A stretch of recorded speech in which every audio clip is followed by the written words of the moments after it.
Welcome again to Joe Stunner Boxing. Austin Ammo Williams fired blanks for a little while, but eventually got the job done in 8 rounds against River Wilson Bent.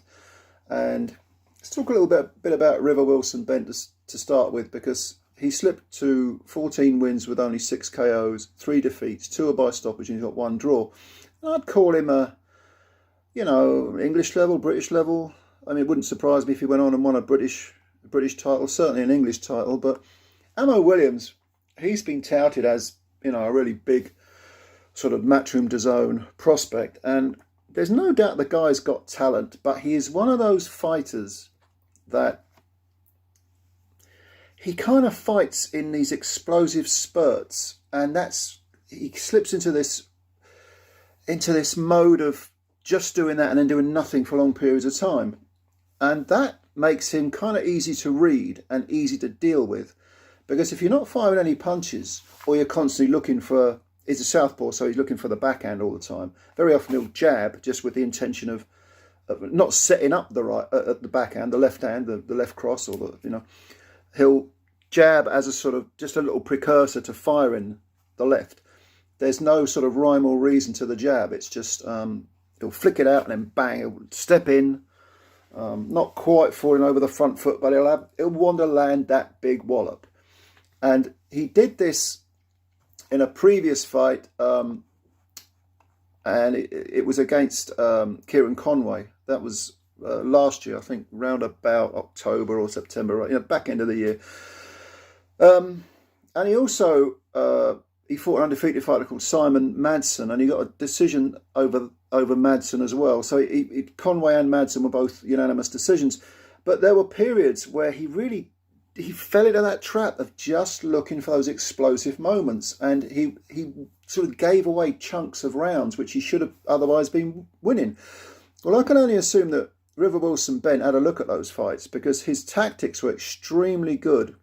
He had John Pegg in his corner, and Williams came out very much on the front foot, again looking to land the big punches. Southpaw, River Wilson Bent, orthodox fighter.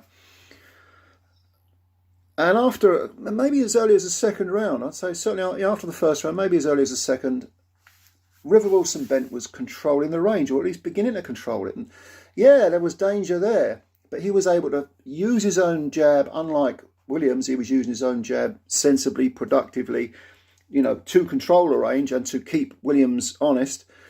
And he was even landing the odd right cross. As an orthodox fighter, the right is the backhand, and he was landing it. It was, pretty good. And this carried on. And in the 4th round, there was a clash of heads and a big sort of slice above River Wilson Bent's. Let me get this right. Was it the left eye? But it was a sort of diagonal cut, clash of heads, and noticeably, it didn't seem to faze him. He didn't seem that bothered. And he gets back to the corner, and the corner saying, "Don't worry about the cut, we got that." And the guy carries on boxing very, very well. I mean, it's really impressive stuff. But again, the danger's still there. Do you know what I mean? The power's still there. And Williams did land a couple of big backhands, but Wilson Bent seemed to take them very, very well. And then in the it was the 7th round. In the 7th round, finally, Ammo Williams had the success he was looking for. For once, River Wilson Bent wasn't controlling the range as he should have done. And to be honest with you, Williams had been creeping a little bit closer, and then bang, the backhand, the straight left comes over, catches Wilson Bent, puts him on the floor. He is shaken, he gets up. There's only about, less than a minute gone in the 7th round. But he looks in trouble, but he manages to fiddle his way to the end of the round. But when he goes back to the corner, he did look a little bit forlorn. I don't know whether it's just his natural look, but I think it was John Pegg said to him, "Look, if you start feeling sorry for yourself, I'm going to sling the towel in. I'm going to pull the plug. You can still win this." And there were 3, 8, 9, and 10. It was a 10-rounder, so he got 3 rounds to hang on. But understandably, Ammo Williams comes out banging, looking to, pick up from where he left off. Gets Wilson Bent in some trouble. Wilson Bent is looking as if he's sort of not cowering, but he's pretty much trapped on the ropes. He isn't controlling the range as he did. He isn't moving his feet as well as he did, because his footwork was, for the first 6 rounds, 5, 6 rounds was really good. And the towel comes in. That's your lot. That's your lot. So it's a shame for Wilson Bent because he did so much good work in this fight. And Williams, for a guy who we have to sort of rate or judge at world level, because that's what he's being promoted as, I don't think. I mean, he's not bad. He's got the talent, but he's got to get out of this habit of fighting 2-1 paced, fighting.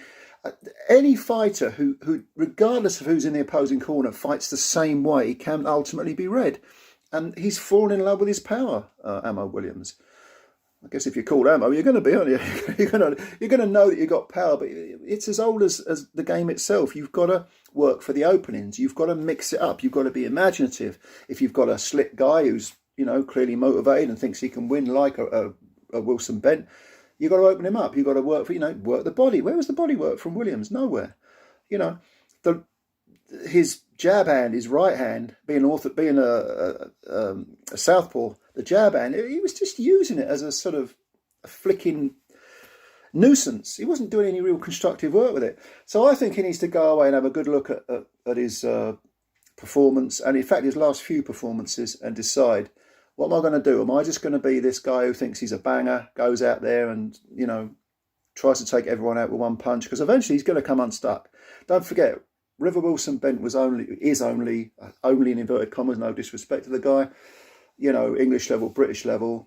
He got knocked out in 2 rounds by Hamza Shiraz a couple of fights ago. No shame in that, because Shiraz is a real good fighter, and he lost a split decision to Tyler Denny. And again, Denny's not a bad domestic level fighter, but he's giving Ammo Williams trouble for a lot of that fight, for a lot of that 8 rounds. And Williams needs to have a good look, decide, what does he want to do? Does he want to use all of the tools in his box? Or is he going to neglect a load of them and just assume that 1 or 2 tools are going to get the job done? Because I'm telling you now, they won't, not against world-class guys. But anyway, let me know what you think. Did you see this fight? It was on DAZN, the undercard of Joshua Franklin. Let me know your comments. Subscribe to the channel if you're new. Hit the like button. That helps us out. We want to build the channel up. And as always, thanks for your time. Speak again soon. Bye for now.